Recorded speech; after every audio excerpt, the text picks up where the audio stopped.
کہ ٹیم کے دیگر کھلاڑیوں کو بھی حوصلہ دیا۔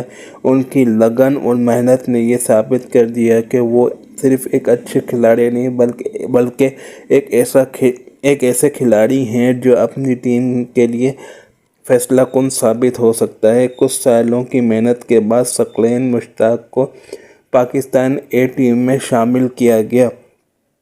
پاکستان اے ٹیم کے ساتھ کھیلنے کے دوران انہوں نے اپنی مہارت کو بین الاقوامی معیار کے مطابق ڈھالا اور مختلف حالات میں کھیلنے کی صلاحیت حاصل کی۔ یہاں انہوں نے نہ صرف گیند کی ٹیکنیک بہتر کی بلکہ مخالف ٹیم کے تجربے اور میچ کے مختلف حالات میں فیصلے کرنے کی صلاحیت بھی حاصل کی۔ 1995 میں ثقلین مشتاق نے پاکستان کی قومی ٹیم میں شمولیت اختیار کر لی۔ یہ لمحہ ان کی زندگی کا سب سے اہم اور خوشی سے بھرپور لمحہ تھا۔ قومی ٹیم میں شامل ہونے کے بعد انہوں نے جلد ہی اپنی غیر معمولی بولنگ سے سب کو متاثر کیا۔ ان کے پہلے میچ میں ہی مخالف بیٹسمین حیران رہ گئے۔ انہوں نے دیکھا کہ یہ نوجوان کھلاڑی صرف اسپن نہیں کر رہا بلکہ گیند پر قابو پا کر مخالف بیٹسمینوں کو مشکل میں ڈال رہا تھا۔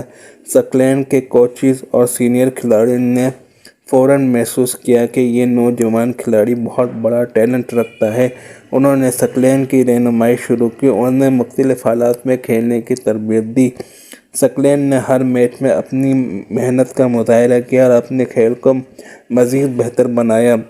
ان کی گیند ہر بار مخالف بیٹسمینوں کو حیران کر دیتی تھی۔ ان کا اعتماد بڑھتا جاتا تھا۔ پاکستان کرکٹ کے لیے ثقلین کی خدمات کی ابتدا انتہائی امید افزا رہی۔ انہوں نے ابتدائی میچز میں وکٹیں لیں، ٹیم کی جیت میں مدد کی اور اپنے مخصوص بولنگ سٹائل سے سب کو متاثر کیا۔ ان کی بولنگ کے انداز میں قدرتی مہارت، صبر اور مخالف کے کھیل کو پڑھنے کی صلاحیت شامل تھی، جو بعد میں ان کے مشہور دوسرا کی ایجاد کی بنیاد بنی۔ یہ دور ثقلین کے لیے نہ صرف تجربہ حاصل کرنے کا تھا بلکہ قومی اور بین الاقوامی سطح پر ان کی پہچان بنانے والا بھی تھا۔ انہوں نے ثابت کیا کہ ایک عام لڑکا جو گلیوں سے کھیل کر آیا تھا، مناسب رہنمائی اور محنت سے نہ صرف قومی ٹیم کا حصہ بن سکتا ہے بلکہ دنیا کے عظیم اسپنرز میں شمار ہو سکتا ہے۔ یہاں تک کہ ابتدائی میچز میں ثقلین نے اپنی مہارت، محنت اور لگن کی بنیاد پر نہ صرف ٹیم کے لیے اہم وکٹیں حاصل کیں بلکہ اپنے ساتھی کھلاڑی اور کوچز کے دل بھی جیت لیے۔ اسی دور میں ان کی شناخت ایک نوجوان اور باصلاحیت اسپن بولر کے طور پر ہوئی جو مستقبل